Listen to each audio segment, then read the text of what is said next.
tonight, and it's the longest night of the year. So that's where my tale begins. The wintersmith knocked on Season's door 3 times. Season said, "Who goes there?" And the wintersmith said, "It is I, it is my time today, tonight." And there was a great rustling of leaves. And autumn came up and said, "Good evening, wintersmith. I bid you farewell until my season comes back." And with that, there was a great rush of wind. The door flew open, and cold and dark descended on the land. But even in this darkest night, the wintersmith spied the form of a beautiful maiden, and he could just make her out.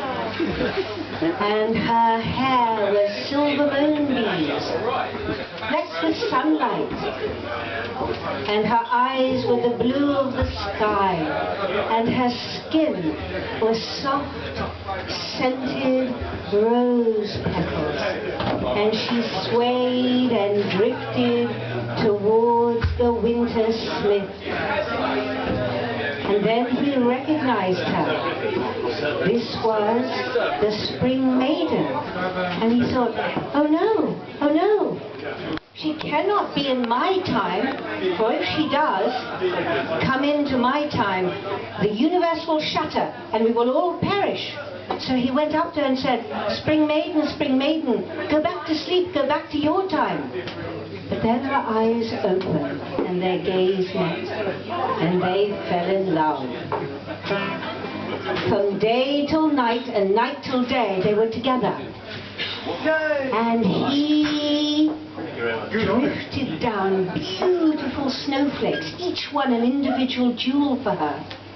And she peeked out white flowers from the snow. And he blew ice onto the rivers and made them sparkle and shine. And she parted the clouds and turned the rivers into mirrors to mirror his face and her kisses. And the 2 lovers grew in love, and her form became clearer and clearer, until one day they could embrace. And then the 2 lovers were passionately together, until time itself stood still. And Season said, oh no, this cannot happen. This can't happen. For if they are in the same season at the same time, our universe will shatter and we will all perish. And she said, go back, spring maiden, go back to sleep. Wintersmith, let her go. And they cried out in anguish and they said, no, no, no, we must have more time, more time. And such was their anguish that Time himself woke up with this and said, who cries my name? And the lovers said, it is us, we need more time, we are in love.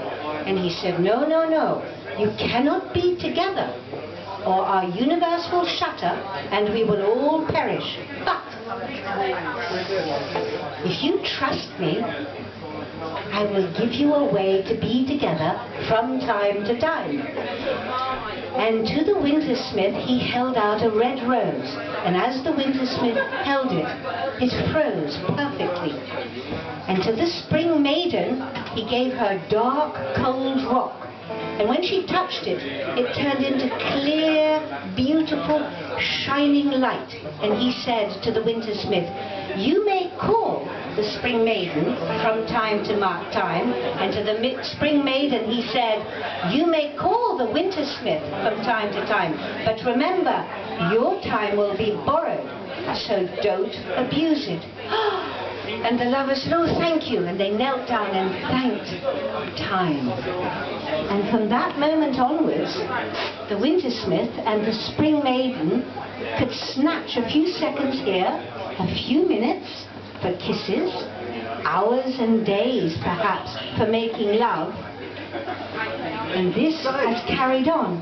So now, you know that time that you thought you had in great abundance and has suddenly vanished?